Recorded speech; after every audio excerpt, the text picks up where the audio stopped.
Nesta lição estudaremos a respeito da vocação de Paulo para o santo apostolado.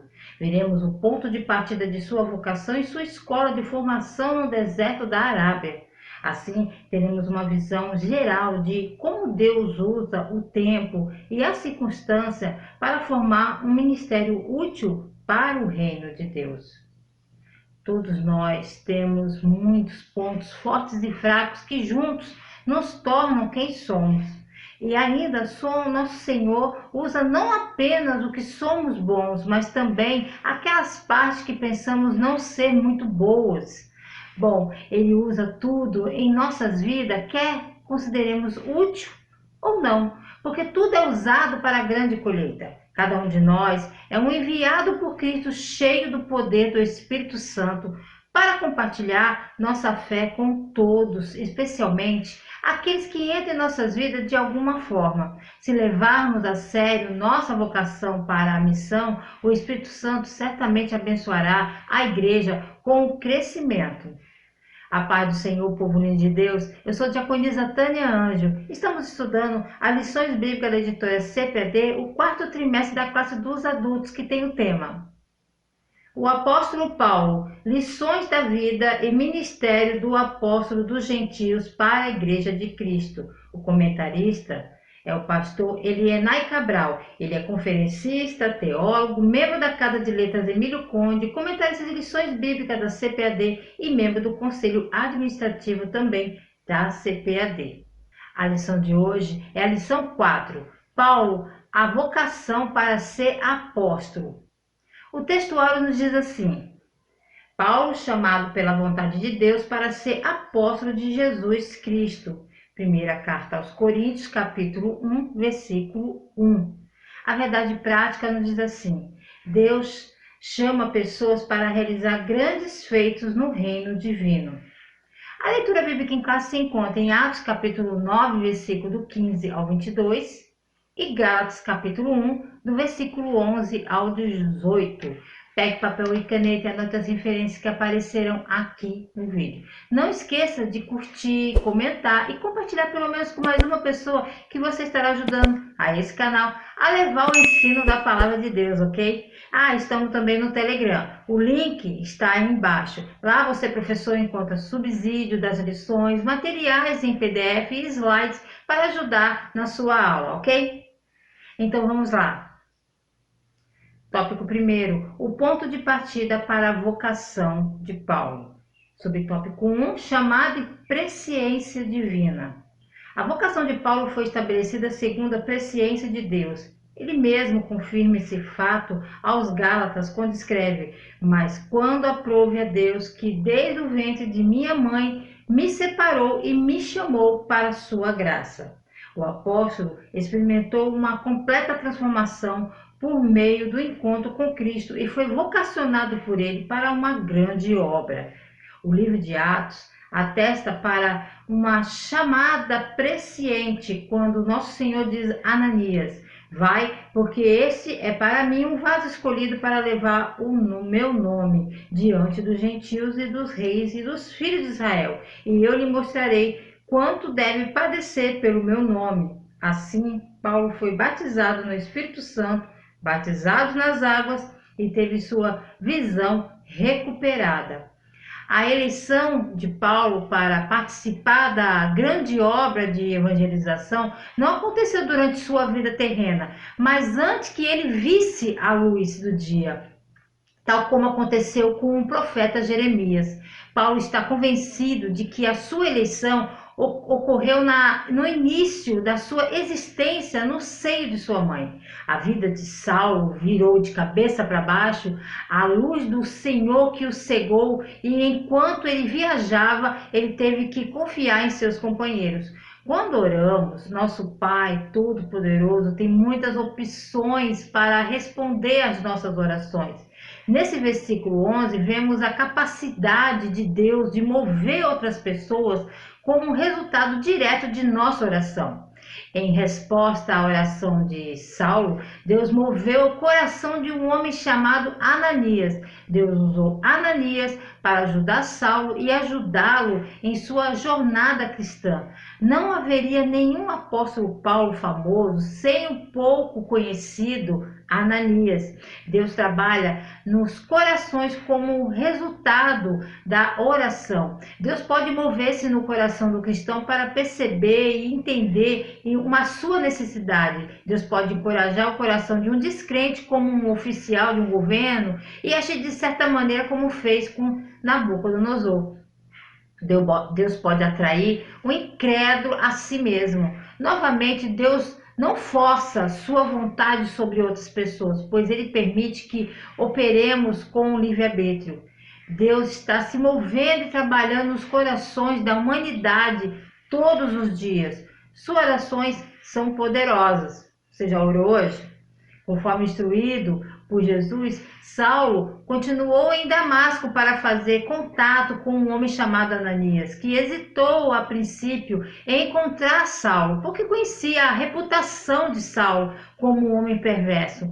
Mas o Senhor disse a Ananias que Saulo era um instrumento escolhido para levar seu nome para os gentios, reis e filhos de Israel, e que sofreria por isso. Ananias seguiu as instruções do Senhor e encontrou Saulo, a quem pôs as mãos e contou-lhes a sua visão de Jesus Cristo. Por meio da oração de Saulo, recebeu o Espírito Santo, recuperou a visão e foi batizado. Um ministério na plenitude do Espírito. Depois de passar pela experiência do novo nascimento, Paulo recebeu a plenitude do Espírito. Isto é, ele foi batizado no Espírito Santo. Nesse sentido, no livro de Atos, revela que o ministério do apóstolo do gentio recebeu uma unção especial do Espírito Santo. Foi um ministério marcado por pregação poderosa, curas, sinais, prodígios e maravilhas. Com o ministério do apóstolo, aprendemos que não podemos fazer a obra de Deus sem a atuação do Espírito Santo. Ele é o que confirma a palavra e a obra. O versículo inicial de Romanos anuncia a própria vocação de Paulo à obra de Deus, os que Deus o chamou para fazer, proclamar o evangelho de Deus em palavras e ação. Então, qual é o evangelho de Deus?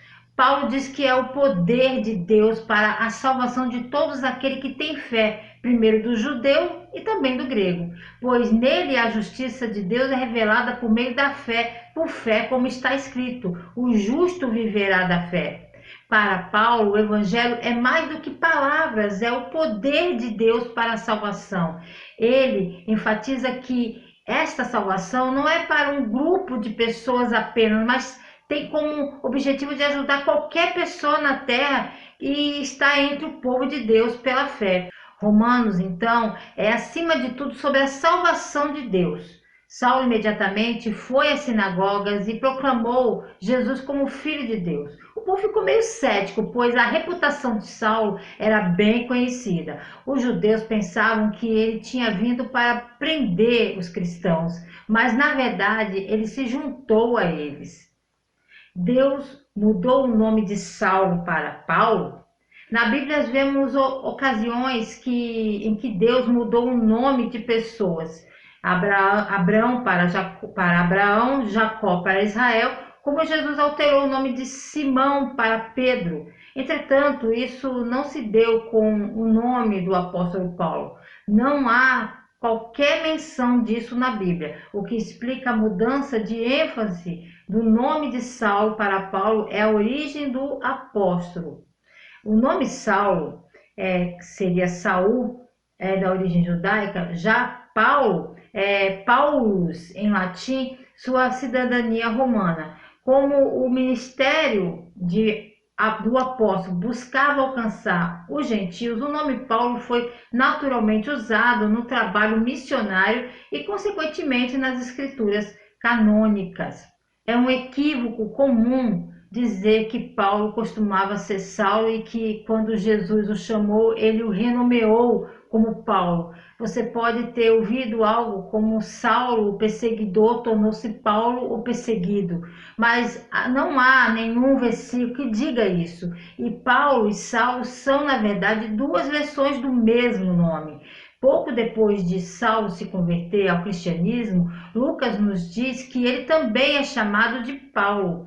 E na maior parte do resto da Bíblia se refere a ele como Paulo, mas Jesus não se refere a ele como Paulo, e ele ainda foi chamado de Saulo mais umas 11 vezes após a sua conversão. É verdade que no Antigo Testamento Deus ocasionalmente mudava os nomes das pessoas. Abrão tornou-se Abraão, como já falamos, Jacó tornou-se Israel, e assim por diante, para representar mudanças significativas em suas identidades.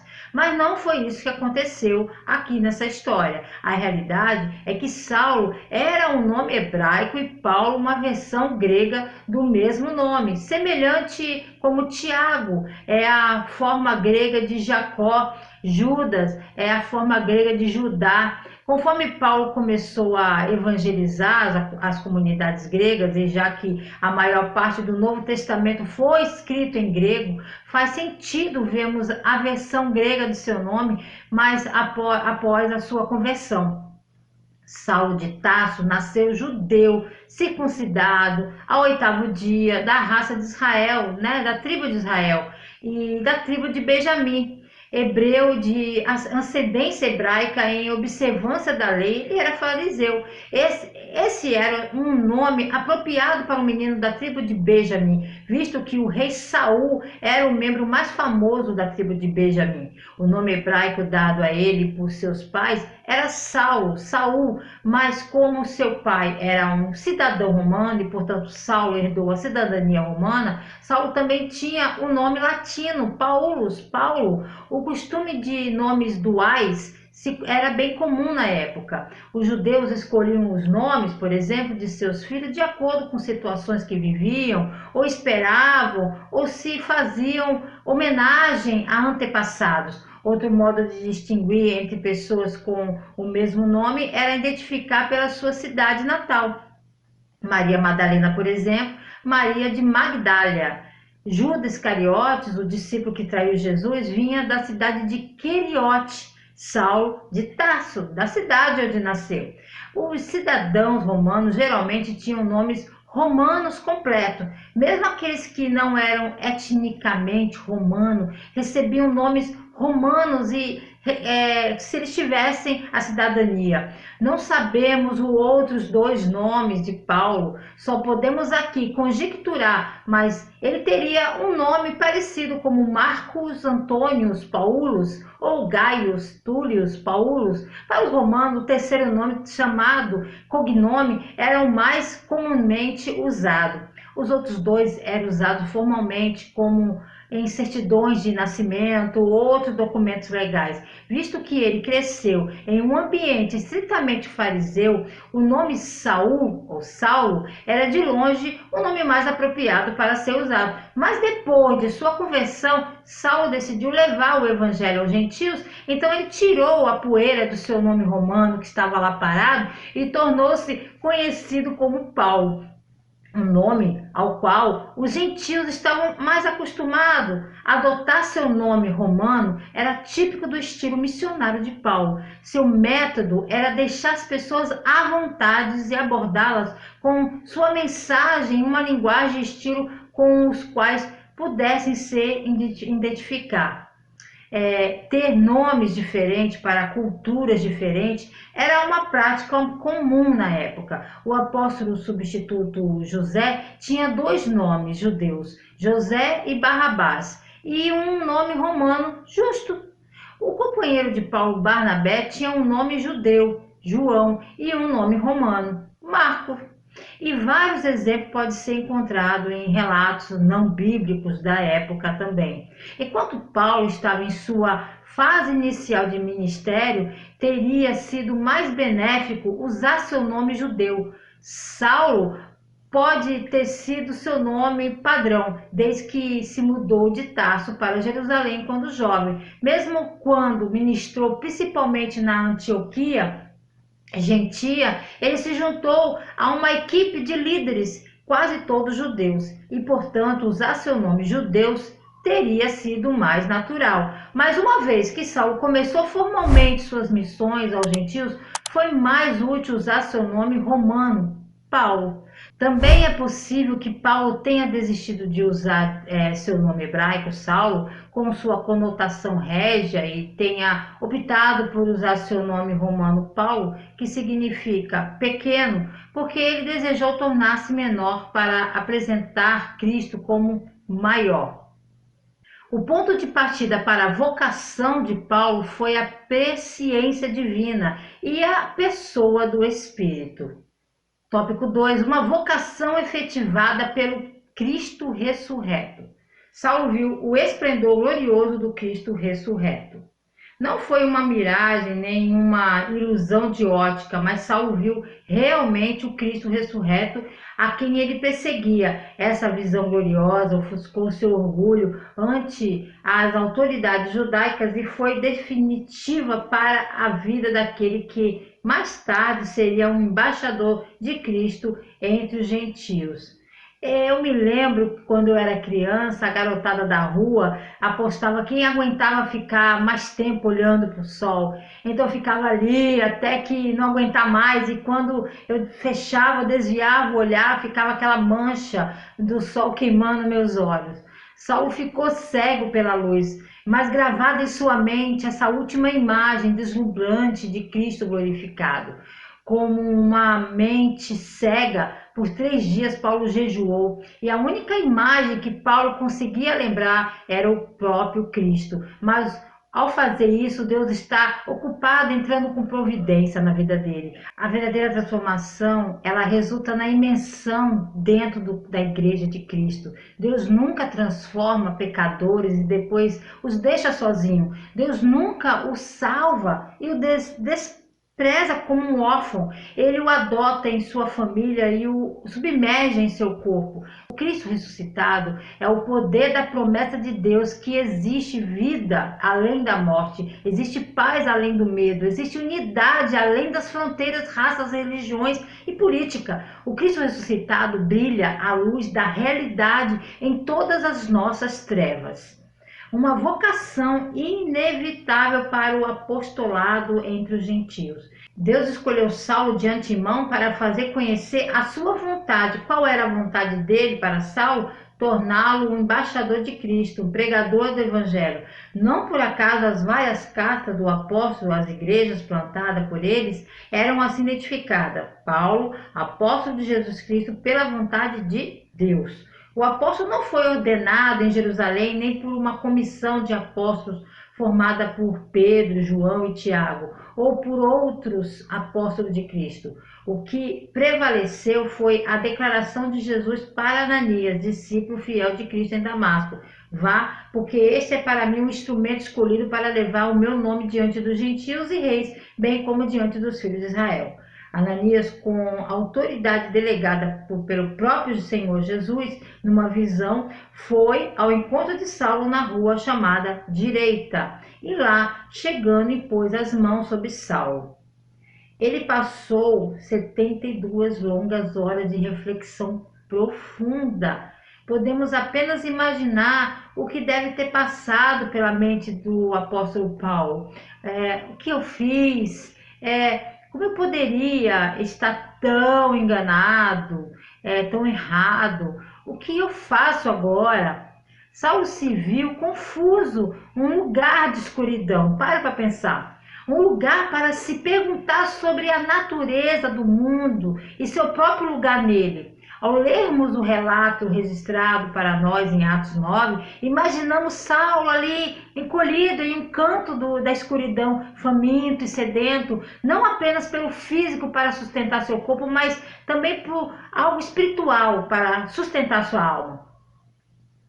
Em contraponto, Não temos qualquer indicação de que Ananias teve qualquer educação ou treinamento especial. Não sabemos se ele era jovem ou velho, ou o que fazia para viver, ou quem era sua família. Não temos ideia se ele era um homem de grande ou pouca posição em sua comunidade. Só sabemos que ele era um seguidor de Jesus, apenas um discípulo regular que estava pronto quando o Senhor chamou seu nome. Ananias estava compreensivelmente um pouco nervoso com a ligação de Deus. Ele conhecia a reputação deste homem. A cidade já estava agitada com a sua chegada iminente. E o que aconteceria com a igreja de lá? Ele estava apreensivo na melhor das hipóteses, com medo na pior das hipóteses. Mas quando chegou a hora, ele escolheu acreditar no poder e na presença de Deus. E assim foi. E sua resposta ao encontrar Saulo é dizer: irmão Saulo, o Senhor Jesus que te apareceu no caminho que você estava viajando, me enviou para que você recupere e seja cheio do Espírito Santo. Com essas palavras devem ter sido doces ao ouvido do cego, como ele deve ter se animado a ouvi-lo. Esse não era apenas uma voz de arrogância, esse era alguém realmente enviado por Jesus, alguém que podia falar um pouco com clareza na bola de confusão que estava a vida de Saulo naquele momento. A vocação mudou o rumo da vida de Saulo, de perseguidor dos seguidores de Jesus, de personalidade tenaz e obstinada. Deus chamou Saulo e o transformou num apóstolo que seria o maior responsável pela expansão da igreja no mundo gentílico. A operação da graça salvadora na vida de Saulo promoveu uma mudança radical em sua vida. Foi Jesus que o confrontou, o surpreendeu e o chamou pelo nome. Cristo ainda chama o ser humano para frutificar no reino de Deus. É necessário um encontro real com Cristo. Quando isso acontece, ele capacita o ser humano para o seu propósito. Assim aconteceu com Saulo. Jesus disse: Saulo, Saulo, por que me persegues? Na escritura hebraica, Deus frequentemente usa um nome duas vezes para chamar a atenção de uma pessoa a quem ele está chamando para um papel especial. Bom, aqui esse significado do nome Saulo ou Saul é desejado. O povo de Israel buscava um líder, né? Nós sabemos a história, pois era governado por juízes e sofria ameaças dos filisteus. Então, desejado, por que você me persegue? Em alguns casos, ele chama duas vezes o nome de quem ele escolheu para desenvolver seus propósitos. Aos olhos do Senhor, Saulo também era alguém especial, desejado, com grande potencial. Deus o conhecia por dentro e conhecia por fora, mas que precisava de uma transformação. Seria quase impossível que algum discípulo ganhasse para Jesus. Por isso, o próprio Mestre interveio no processo da salvação.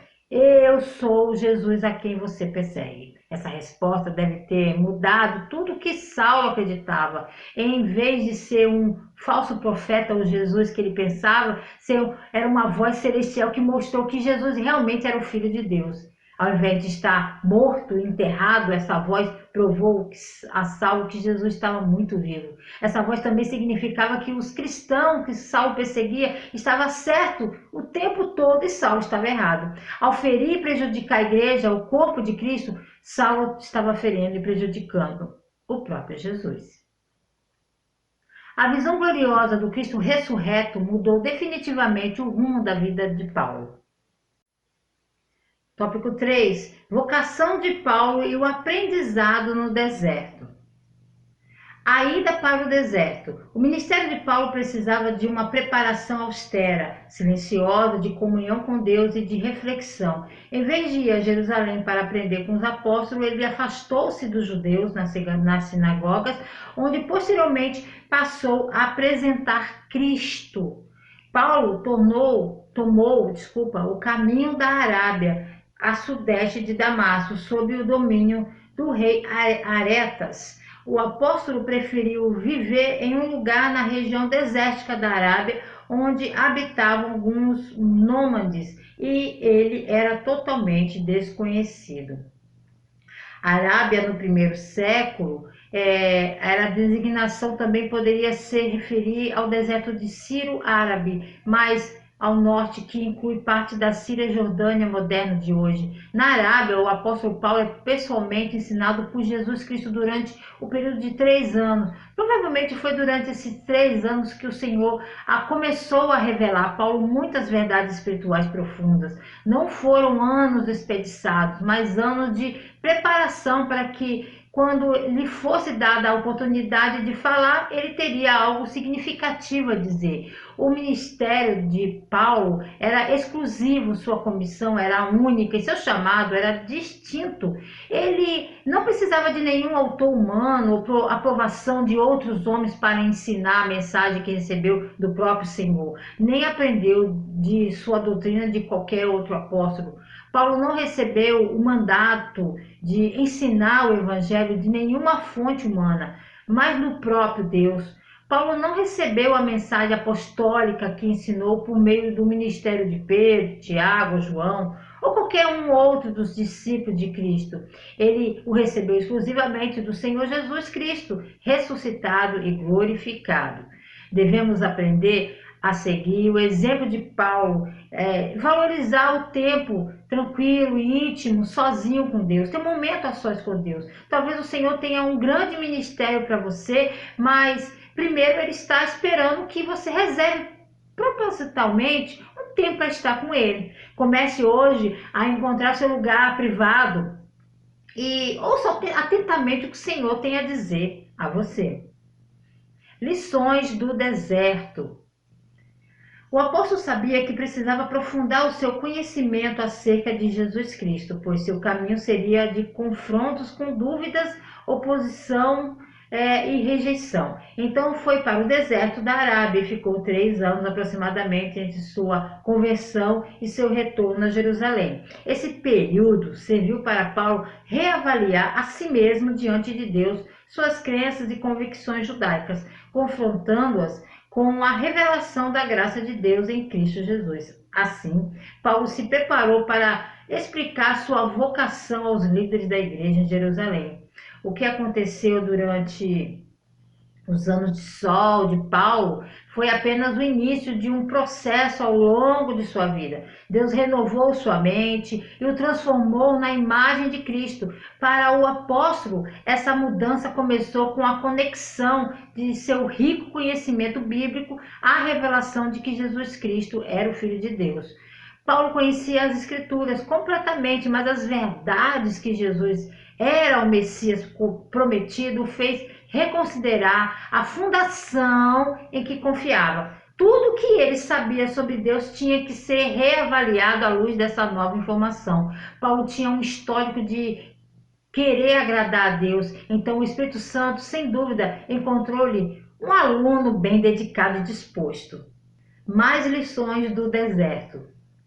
Saulo passou a usar seu nome romano Paulo, com o qual se tornou conhecido em seu ministério, ao tomar o rumo do deserto para refletir, aprender, e agora Paulo foi despido de toda a filosofia, religiosidade legalista do judaísmo. No deserto, ele aprendeu que a simplicidade era a chave que abria a porta do cristianismo, que era preciso dominar suas paixões, substituindo-as pela alegria da salvação em Cristo. Ele também aprendeu que a imersão do deserto esmaga o poder e a fraqueza do homem. Agora, ele só pode depender de Deus. Por isso, Paulo descobre também na experiência do silêncio e da solidão no deserto que as coisas de Deus são de modo como ele quer e não como nós queremos. No deserto, Deus ensinou Paulo a ser o líder que ele precisava para expandir o seu reino. Os outros apóstolos tiveram 3 anos de ensino